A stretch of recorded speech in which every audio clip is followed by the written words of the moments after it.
twice a year, 3 days each time. And I'm just glad you're here. I hope that you have enjoyed everything on this side of things. This is a ton of pre-recorded content. There's at least 35 hours here. And it's just a great place to be. You don't have to pay for it. You can watch it at your leisure. You can speed it up, slow it down, rewind it. But if you really want to get an even more amazing piece of this, you want to get that super stealthy VIP subscription, because with it, you get the upgrade to join us on the live side. And you get access to 6 summits of pre-recorded information. With the 7th, which is this one, you're going to have 450 hours of content. And let me tell you something, friends.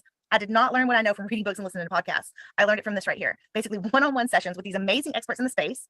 And I got them for me and for you. And we get to listen to it. And you can go back and you can do all of those things that you need to do to absorb the information. And I want you to have that option. So VIP subscription. If you don't see the QR codes or the links, email me and I will make sure you get it. So we're going to move on because I have an amazing guest. I have Kelly here. And after an 18-year amazing career with Disney, she has made the move into a full-time real estate professional. And she's going to share with us some of her story and then just talk about what it's like to have that real estate side hustle while you're still working, because I think we've all been there. So Kelly, I'm going to turn it over to you if you want to give us a little bit about yourself, and then we can get started.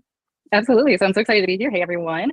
As you mentioned, I spent 18 years working at the Walt Disney Company. And like so many of you and what society tells us, I grew up being told I needed to go to college, get a good job, work, save, invest until I was 55, 65 in order to be able to retire. And about halfway through my corporate career, I realized that doing the corporate grind no longer fueled me. So I really made the pivot, dove deep into understanding what I wanted my future life to look like. And that's what then led to real estate. And I've spent the last 7 years investing in real estate and getting to the point where I could retire early at the age of 40 from the Walt Disney Company.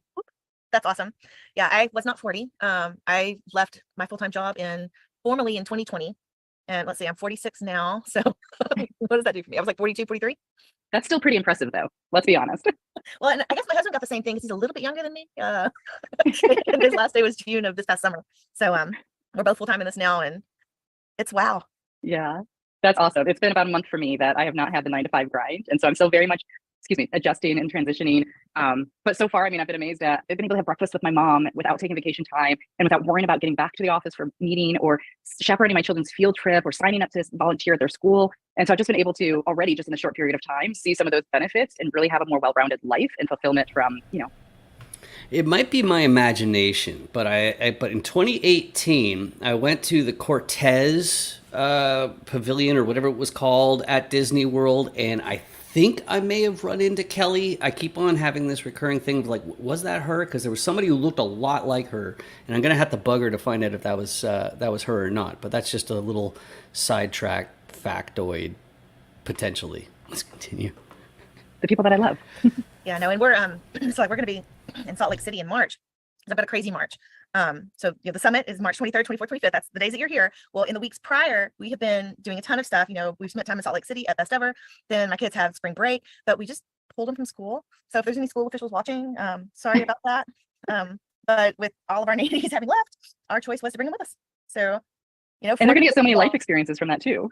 Well, yeah, and it worked out really cool because the person whose Airbnb I'm staying at has a 22-year-old daughter, not in school, not working, and got to be a second set of eyes and hands for my own kiddos since they were in the Airbnb all day because we were at a conference. But we have the ability to, as we're coming back, stop wherever we want. Yeah. There's no real tie there, and so that's gonna be really nice. And then in April, I'm actually gonna be a chaperone for the Grand Tetons trip. So there's a whole week of April that the high schoolers, I think high school plus 8th grade at their school, is gonna go on this trip, and I get to go and not have to worry about job responsibilities. I still teach college. That's amazing. I do it online, and I do some scoring for ETS here and there, but it's all online. So there's a lot of freedom there. That's amazing.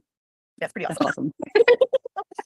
So it's been cool too, because now that Jason is no longer really tied to a W2, he's still doing the consulting gig, but when stuff happens at school, we can just go. Like there's a coffee next Wednesday at 8 a.m. and as much as I am not a morning person, I'll be there for that, unhappily, but I'll be there. And so it's because of the tuition increase, but we just want to go have our voices heard because 3 kids at the tuition increase is like paying for college. Yeah, I can only imagine. I'm very fortunate that where we live, we have good public schools. So our children are in the public school system. And I appreciate that. Yeah, having been a public school teacher, it was, it's a STEM school. And I think it's a really good place for our kids to be because we're very different.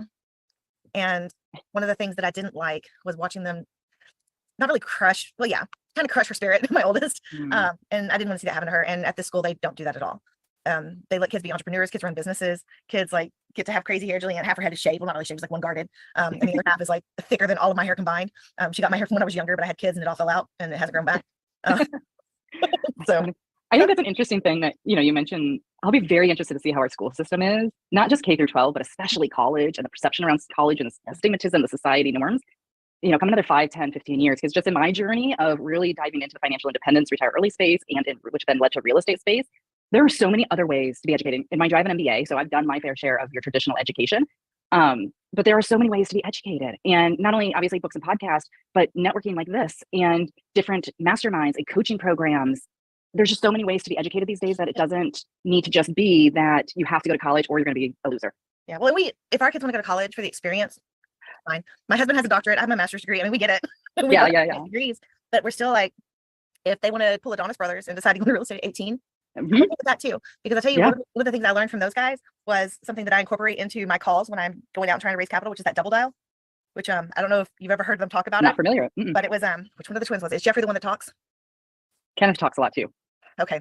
Well, Not in a bad way. well, one of them is the one. No, one of them is the one that does the most reach outs. Like he's the guy on the phone. I think it's Jeffrey, because Kerwin's the older one. Anyway, doesn't matter. So he talks about this thing called the double dial. And what you do on the double dial is you call. If they don't answer, hang up. Wait 30 seconds to 60 seconds and call back. A lot of time they'll answer on the second call because they're like, man, what number is this? It must be important. And then this is where I took it, and I took it a little bit further and made it my own. If they don't answer on the second call, you have to leave a voicemail. If you forget to leave a voicemail on the second call, you can't call 3 times because you look like a psycho. You got to do it again. So you leave a voicemail after the second call and then follow it up with a text that says what the voicemail is. So you've got voicemail, touch 1, text, touch 2. And when you finally get on the phone, that's 3 touches. I like that. I'm totally stealing that. So thank you. And thank you, Donis Brothers. Right? But it's scary. I'm not going to lie. It's scary. Yeah. It feels really uncomfortable for a little bit. Like, and even now that's what I do. Like the first couple of phone calls I do on a day like that, I'm like, ooh, this feels weird. But it I'm not worked. going to lie. I need to do more phone calls. Yeah, but no, I think it's just, it was something that I learned from them, and they were just getting started and very young. And I was already in my 40s, and I was like, I'm totally going to try that because I think you can learn from anyone. And so I think Totally it's agree. cool that they decided that they were going to be able to do more getting into real estate.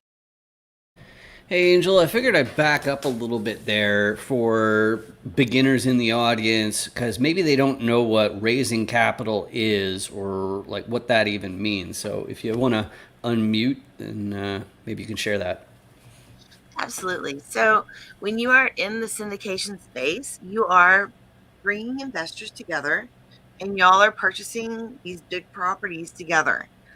And so that's what raising capital is, pulling those investors together and just kind of letting them know what the deal is like. And they're going to help you out. They're going to put money in your deal. They're going to invest with you. And that's the real thing is they're not just investing in the deal. They're investing with you. And so on a capital raise, you're really curating and fostering and building those relationships that you've already created. And you're taking them further because now you're asking them to invest in you and invest in your deal. And when you're raising the capital from the investors, that's what your cap raise is. And so that's what you're doing. That's what it's called. And some people are amazing at it. Some people are not. But it's something that if you're going to be in syndication, really everybody on your team needs to be contributing in some way to those capital raises. Absolutely. And even when you run into people hobnobbing with billionaires, you'll find out that they are still raising capital and sourcing deals.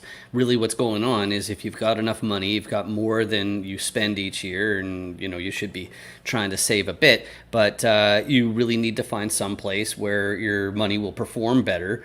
And so, they call them partners. There's the general partners, and then there's the limited partners. And at the end of the day, we're all partners. And so we're looking for better investments. And so we're just getting the word out. Hey, I'm investing in this building because I want my wealth to grow. And if you're willing to take that bet, then, you're happy to come along. But you got to have a documented substantive relationship, or else the SEC will be very upset with you, especially if you have a 506B, but there you go. But this is the REI Rocks Review. We're here every Friday at 11 a.m. Eastern, and we are reviewing Kelly Ionone's presentation. Here we go. And really educating themselves. They got into a really good program. They're in a great coaching program. They have a lot of support around them, and they get to go to conferences at a reduced price. I did not know this one. If you're under like 25, you get a reduced price to go to some of the major conferences. I had no idea. So they've been riding that train. I had no idea. We're partnered with them on their, they have a deal in Atlanta, Georgia that closed in November. So we partnered with them on that particular deal. And so that's how I've gotten to know the Donis Brothers. And then it sounds like we're on some of the same shows. So we both, they went out, and then I went out to Denver to be on the Bigger Pockets Multifamily Mentor show. And then obviously you've chatted with them as well. So That's funny. It's a small world, but I think that goes to the point. Like, there's such a great example, and there's others out there as well that have gotten started in real estate so young that I think college absolutely has a place. And I think one of the places it's really good is it gives you that buffer. Like, to me, it gives you that buffer between being a child and being a full-fledged adult. You get that 3, 4, 5 year, whatever it is, buffer time to really figure yourself out a little bit more and have some independence and mature. But I think depending on your personality, like if you leave high school and you're super self-motivated and you kind of know what you're going to do and you are going to take the bull by the horns and go after it, maybe it's not as needed. Now, if you're going to go in the corporate side and you want to get promoted and you want to be an executive, you need the formal education because it's a check mark. And that was part of why I went and got a master's degree, because I wanted to continue to be promoted and I needed that check mark. But if that's not the angle you're going, there's so many opportunities out there. No, there absolutely are. And I think that just comes back to, why are people choosing real estate? And we were talking before we started hitting record about my TRS account. I've been lamenting over the TRS account for years. I think every time Parker and I get on a call, I'm lamenting about the TRS account, begging somebody to help me get my money from that freaking TRS account. But that was what you were taught to do. You were taught to make good grades, go to college, get a job, and get your retirement. Mm-hmm. And I just want my money, dang it. I can do so much more with it, but you don't know that. And it's also super risky. So yeah, I've got this retirement pension and I'm like, I want all of it. I want to pull it all. And if I'm going to self-directed, is there a chance I could lose it all? Absolutely. Is that going to happen? Probably not. Jason and I have been in residential real estate for 2 decades. We both grew up in families and invested in residential real estate, and we've been in multifamily for 5 years. I mean, I feel like we have a pretty good educational base on what we're doing. And so even though it might be risky to the average person out there, I don't feel it's really risky at all. And by taking control of my retirement money, I can do so much more with it. Yes, absolutely. Yeah, you mentioned we talked before. Here's a good time to mention that we're not financial advisors, accountants, attorneys, any of that kind of stuff, and everything is just meant for entertainment value. Yeah. Beforehand, I don't have that option with my pension. I'm very fortunate that I do get a pension. I don't have that option. But what I did have was during COVID, my husband was furloughed for 14 months. So we were able to take money out of our 401ks, which of course every financial planner and my parents, if I would have asked them, would have said, do not touch your 401ks, that's your retirement money. But because of our experience in working in real estate and investing in real estate, I could understand the value of real estate and pulling some of that capital off the stock market roller coaster, where I do not have any control over any of the investments that I'm making. I have no control over the companies I'm investing in. I have no visibility really outside of what you get in your quarterly earnings reports, which quite frankly are they're like, it's a sales thing. They're trying the quarterly reports, the annual reports. I mean, I don't know. I'm going to go there, but on the highlight reels. Yeah. Right, because at the end of the day, it's about shareholder value and it's about the perspective of the analyst on Wall Street. And so we made a very strategic decision that we pulled $100,000 out of our 401ks and we put it in real estate. We didn't pull it out and go spend it on a new Mercedes Benz or a bigger house or any liability like that. We took that money and we reallocated it into real estate. And what I get from that building that we put that in, I get more today in cash flow than I'll get from my pension in 15 years. Because you pulled it out, you actually get to experience the cash flow. Because if it was still in the 401, it would have to go back in the 401. So I don't remember if we took those options or not. I know that at one point we had, Jason had an inherited IRA that we turned into some oil and gas, which may not be doing great today, but man, the past year has been amazing. So I know one of the things that allowed for me to leave in 2020 from the whole W-2 scene was that we had replaced my income many, many years before that. Now, Jason was making substantially more with a doctorate in engineering. So it took quite a bit more to replace his income. And I'm not going to say we were there or that we are there, but he was off in June of this past summer. So he still does. The reality is, sorry to interrupt. The reality is you don't need to replace your income. It's not your income you're looking to replace. It's your expenses that you're looking to cover. And if you're living well below your means and you're investing, a fair amount of your income, that number is much lower. We were investing, we were saving at 1 year, we saved 56% of our income, which meant we didn't need to make as much money as we were making. We could have both got jobs that paid half of what we paid and still been able to cover our expenses. And that's what has given us the opportunity, or me the opportunity, really, to step away from that W-2 job. And because, it goes back to your point of like moonlighting, I was able to moonlight in order to get to a point where I could quit my corporate role. Yeah, well, that was like our whole residential portfolio was built while we were in school. We got our first house in 2003, and Jason didn't finish his doctorate until 2006. And so I was the breadwinner with my little private school job at $15,000 a year. I was literally bringing $1,001 a month. It was horrendous. Wow. I went to work in public school and made 31, doubled my income. But I was the breadwinner during all of that. And so I sit back and I think, I'm like, how in the world do we make it on my 30,000 a year? Right. I mean, he was working too. He had a TA job, but that was mostly just to pay for his college. So it was kind of insane to sit back and think back on that. And now I'm like, even with just our son with his medical needs, it's like we're paying $5,000, $6,000 a month just to a credit card because that's what we have all of the subscribe and save on for Amazon. And so it's like, wow, how far have we fallen from that 30,000 a year? Well, and I think that also makes, that's a really good point, because there's people today that make that kind of money, or maybe a little bit more because you've got inflation, of course, over the time, that are struggling to save and invest, but yet they're saving in their investment. That's another time I think that's good to pause it, because it's just another example of how the difference it makes having people in your network who've already done this stuff, who figured out ways to maximize what they get out of retirement plans, out of their investments, out of their portfolio in general. And I don't know why, but sometimes I like to offer free stuff to everybody, and the free stuff is a meetup. It's Marvelous Mondays. It's amazing. It's every Monday. Angel, do you want to say a thing or two about why people should scan that QR code or go to the academypresents.com/meetup link? Absolutely. So we meet every Monday. We meet at noon Eastern, and we just have a really great time. We're super laid back. We answer questions. We just chill out and hang together. It's a great place to be. It's a great place to get started. And there's 25 to 40 of us that welcome you with open arms, and we'll answer your questions. We'll just talk real estate with you. And it's a lot of fun, and I love it. And it's a great way to start your week. Absolutely, absolutely. And you know, there's a common thing that everybody says is that your net worth is your network, or vice versa. And there's a lot of truth to it. The fact is, you're only going to find better investments if you know more people. And so being a wallflower or a recluse or something like that, it's not going to help.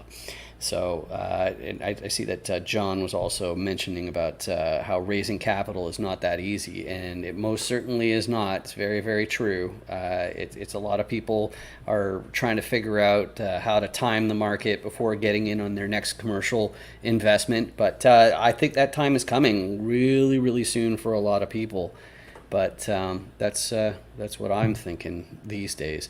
So once again, this is the REI Rocks Review. We're here every Friday at 11 a.m. Eastern, and here is Kelly Ionone's presentation. Let's do this. Investing in what they have access to, and what they've been told and what they've always heard they need to invest in through their 401ks in the stock market. And you and I both know, when we look at the risk-adjusted returns of real estate, your returns are far better, especially when you're looking at value add projects where you can really force the appreciation. You have control over this asset, and you have control over the ability to grow that capital, where in the stock market, you just don't have that level of control. Now, everybody will argue, right, investing in your 401k is really tax efficient. You can do it with pre-tax dollars, or you can do it in your Roth, one of the two, whichever way that goes. But what we don't talk about is all the tax efficiencies in real estate, which quite frankly is even better over the long term than what you have in the 401k. But it's not mainstream. It's not what we've been told. It's not where the street has to make money, and they make the money by preaching what we need to invest in the 401ks or through the stocks. Yeah, well, the last time that Chris Galizio was on here, and he talked a lot about how it's really crazy because really we're financing those companies. It's not because of actual value that they have.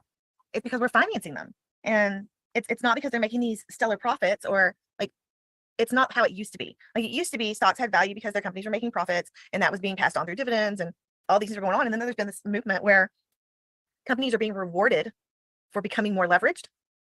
It's just kind of insane. And so I don't play stocks. I've got this little, what is it, Acorns or whatever. I put like $25 a month in it. It just sits there. At some point, it'll maybe be a few $1,000s. I can do something with it. I never thought about it as financing these companies, but you're right. You're financing the debt for you're financing these companies. I never thought about it from that perspective. Yeah. And I mean, that's when they have like, whenever they do like their IPOs or whatever, but it's still, they're being rewarded for how they're making that money work.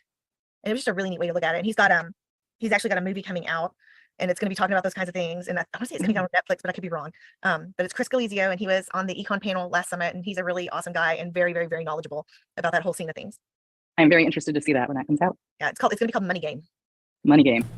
I heard him mention it this week, that it looks like it's going to be out next year. So in 2024, you can look for Money Game. I saw it in a post, and Andrew Rosenberg is the one who got him on my radar.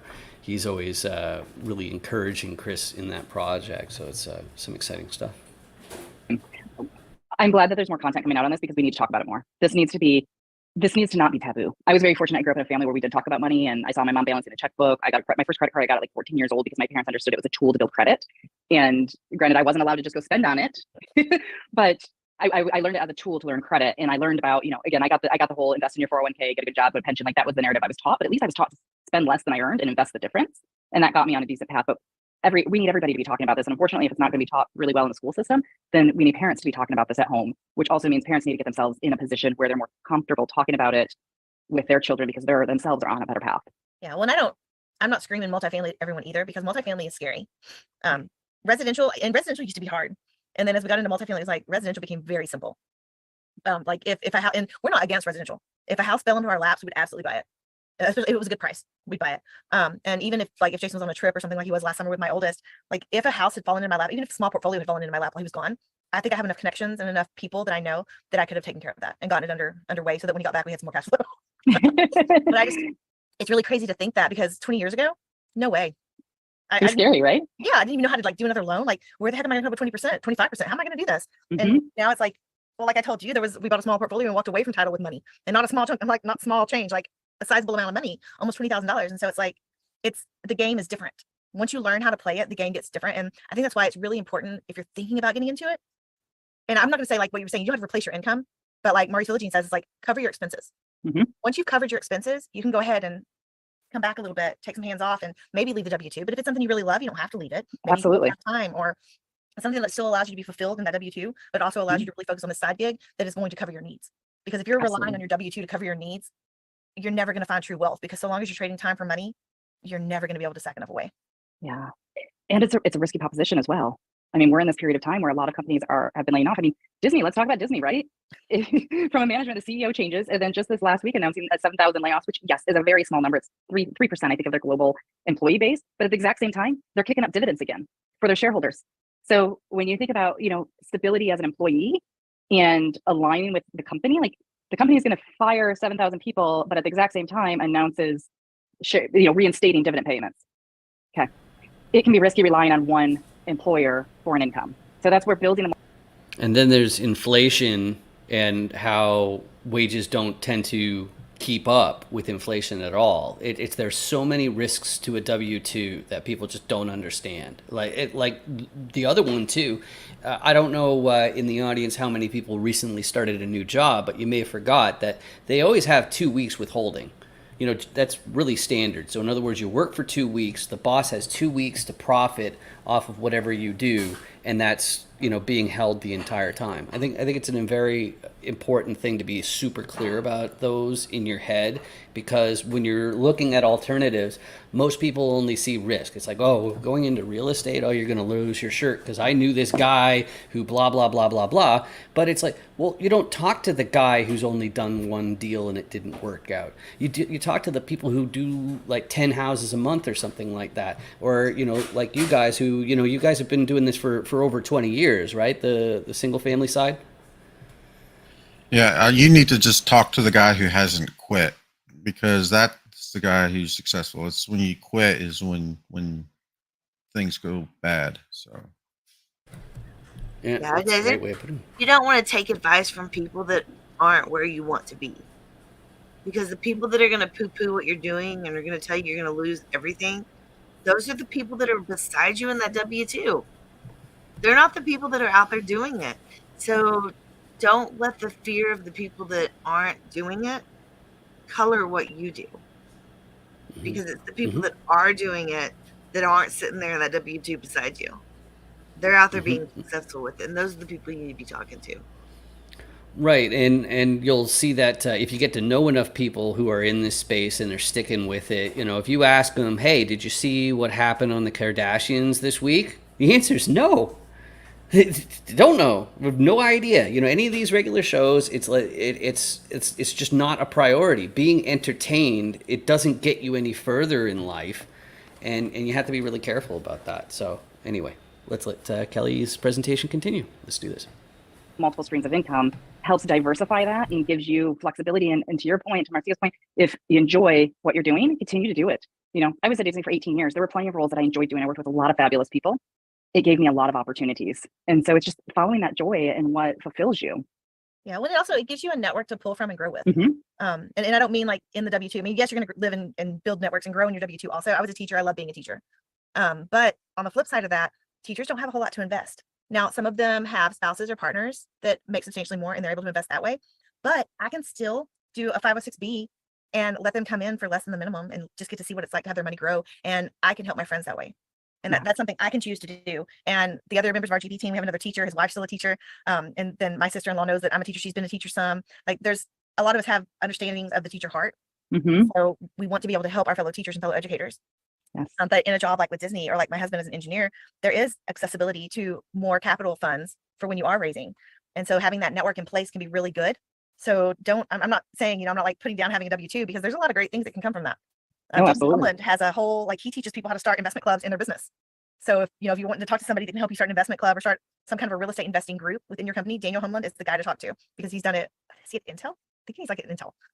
So like it's a big, like he did it at a big company and it's a big deal. And so that's a possibility too. And you can grow your network out of that.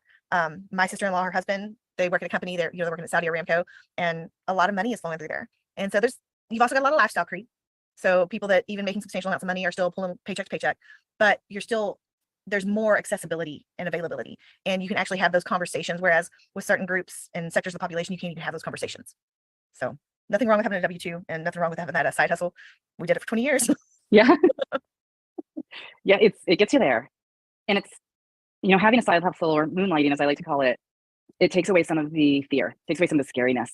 Because, one of the things that my husband and I experienced was because, one, we were saving so much of our income and we were building this real estate portfolio and investing in these large syndication deals, we had a lot of buffer. We had a lot of buffer if something went wrong in a deal. We had a lot of buffer if one of us lost our jobs. And then it got to the point where we had enough buffer where if we both lost our jobs, during COVID, we both could have been furloughed and lived on unemployment just fine because we had built these passive income streams. And, I mentioned he was furloughed for 14 months and fortunately it wasn't a financial burden to us, but for so many people in our sphere, it was. And so that, I loved seeing during that period of time, so many people start side hustles because I think one, obviously they needed to figure out how to provide for themselves, but I think it also gave an opportunity for people to really reevaluate how they wanted to spend their time and contribute. And I know people that now they do 3 part-time jobs.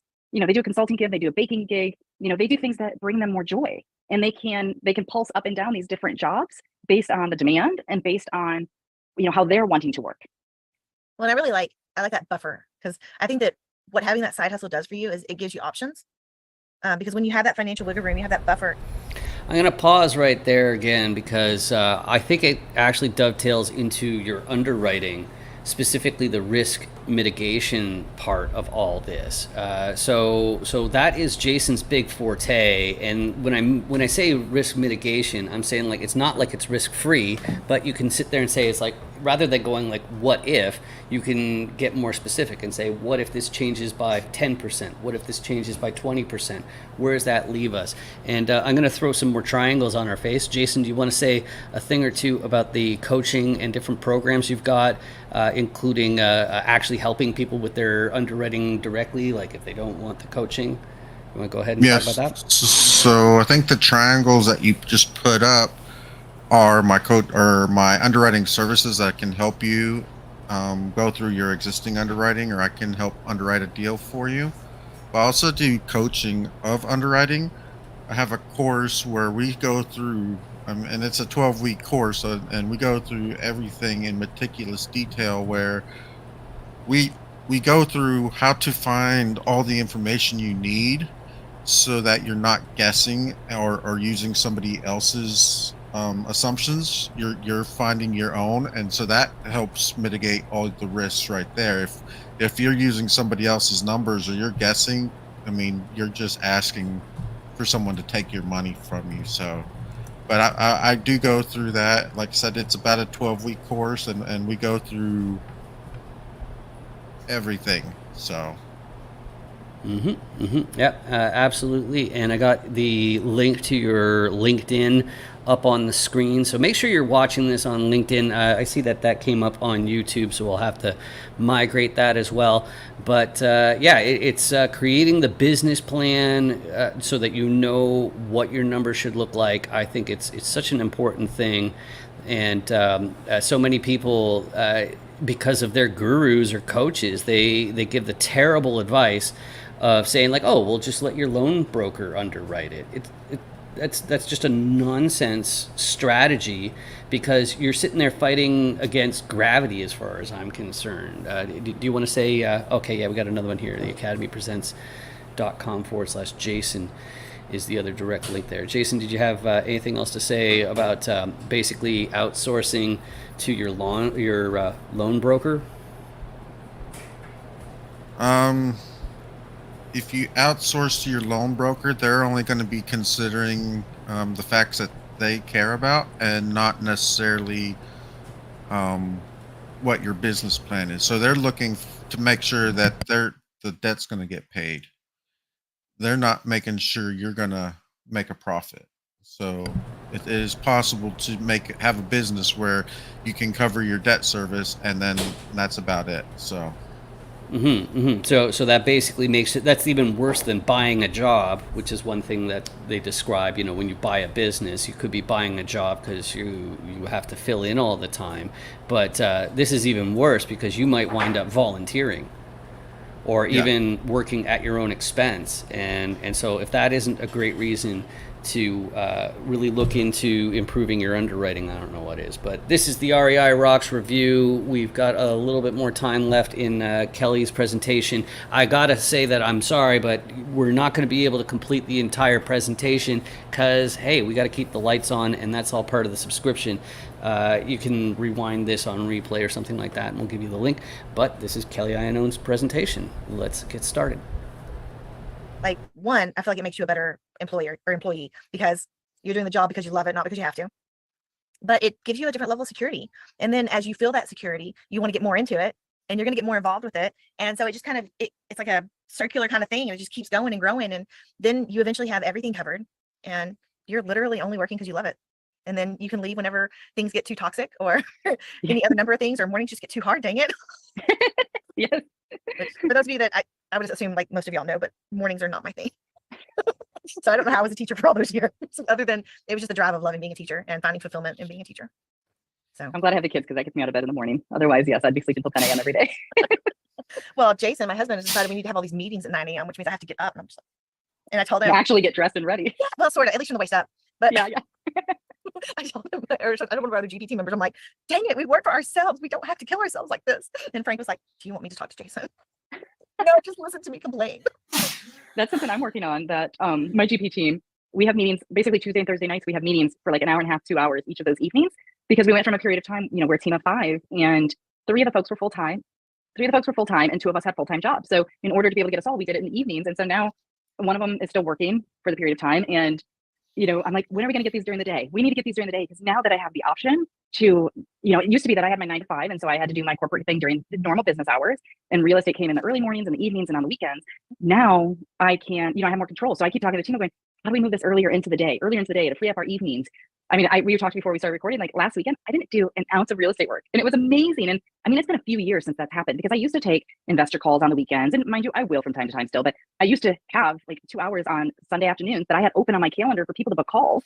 And so I would have that. I'd be visiting a property that we have 40 minutes from home to walk the construction site on the weekend, kids in tow half the time, just to walk it and check on the progress. We used to do all these things. And so last weekend was the first weekend in probably years that I literally didn't do anything for real estate. And it was really nice. Real estate or W2, obviously. No, we've worked pretty hard. I do a lot of meetups in the evenings because this is my lane. This is what I do. I talk to people, I network with people, I run events, I host meetups. I mean, this is my job. And so I have a lot of my evenings in stuff or committed to things, but we really try and keep the weekends like not really sacred, but open because we've got 4 kids and they go to school during the week and they have events in the weekend or in the weeknights and some stuff on the weekends. And we just want to try and make sure that we have some flexibility there to be able to just sit, in front of the TV on Sunday afternoons and watch movies. Because I don't have a problem with whatever people want to call it, wasting time or anything else. If we want to watch, all the Harry Potters on a weekend, then we're gonna watch all the Harry Potters on a weekend. Because we have that ability. If we want to watch all the Star Wars or we want to watch one of those other series of Marvel or however it works out, I mean, that's what we do as a family, that's what we enjoy. And before somebody comes down on us, and we have a special needs kid that we can't go out and do the same things as other people. He's a runner, he'll take off, he broke his wheelchair, and I don't even know how much it's gonna be to fix it. I don't even know how to fix it. Jason, my engineering husband, is gonna try and figure out how to fix the handle. But it limits what we can do because he's hard to control sometimes. And I'm not saying that we're trying to like manhandle him and control him, but he's got truly profound autism. It's the autism people don't talk about. He's largely nonverbal and still in diapers. He's 12. It's just a different kind of experience for us. And so we spend a lot of time at home. And that's just kind of the reality of it. And it's our normal. So we don't think of it as being weird. It's just what we do. So we like having the flexibility to be able to do what we need to do. Absolutely. Yeah. Yeah. I know it's like, wow. But that's every family is unique. And I think it's, to your point, it's having the ability and the flexibility to be able to do that. And that doesn't happen overnight. It takes time, right? You and Jason had to work years, both in your W2 corporate type role, but also in building this real estate portfolio in order to free you of those golden handcuffs. I hit pause right there because we do have to do our doggy bag, but I just love the fact that it says those golden handcuffs right there in the caption, just to get that into people's minds there. But there's one thing I want to talk about, which is my doggy bag from this presentation. So Kelly's story adds up. I shouldn't call it a story. I'm saying like her life, it adds up. It makes sense. You know, like this, and sometimes it doesn't. So Angel, you mentioned a moment ago in the presentation that you're the online meetup person, you know, and one of the things that you and I have in common that I think is really appealing when we've joined forces like this is we are really aware of the fact that it's a vetting process. We're figuring out, you know, it's like, okay, is this person legit? Are they fly by night? Are they just going to disappear? Are they wolves in sheep's clothing?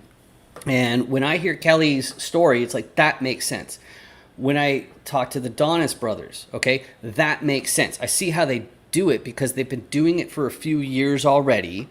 They've actually got that portfolio. But if somebody comes along out of nowhere and they've been doing it for like a year or something and they're giving just astronomical numbers, I don't buy it. It's just not something that I believe. And I think it's something to be very, I just find too many people are getting hosed recently, like between their coaching programs. You know, like I was upset with one mentor I knew because he bought his mentor a Lamborghini. And I was just going like, where's that money coming from? It's either coming from investors or it's coming from residents. And both of them are probably feeling a bit of a squeeze, at least enough that you shouldn't be spending the money on a Lambo, even if it's for marketing purposes and, you know, whatever. But Angel, I don't know if you want to pong off of that or if you have a different doggy bag, but what are your thoughts? I mean, really, it was that you don't have to replace your income to leave your job. You just got to cover your expenses. That's it. Once you've covered your expenses, you have gained financial freedom.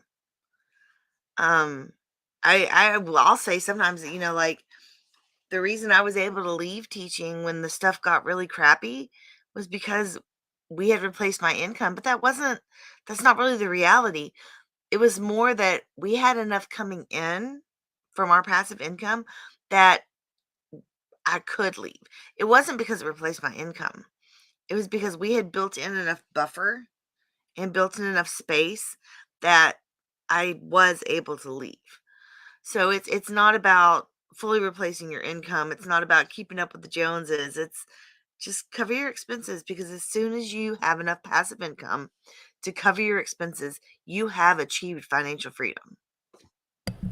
There you have it. Exactly. Just make sure you also include things like inflation and make sure that you got some sort of idea for how the appreciation will work. But Jason, how about you? Doggy bag. I got to cut this off fairly early just because I got to pick up my wife from that emergency with her eye. But Jason, how about you? I'm just saying, yeah, a lot of people start off with a W-2 and migrate this way. I mean, anybody literally can do it. You just have to have the mindset to do it and have the plan to do it. And you have to, like I said earlier, not quit, because when you quit, that's when you fail. So. That's a great way of putting that. And with that, we'll call it a day. This is the REI Rocks review. We are here. Let me see if I can find the match. Oh, there you go. This is extreme close-up. This is a little too intense for this early for me personally. But if I go back like this, we are here every Friday at 11 a.m. Eastern, even when we got other stuff going on. We review these different presentations from Angel's awesome REI Rocks summits. We got another one coming up in just over a month. So be sure to get connected on LinkedIn and watch us here on this program.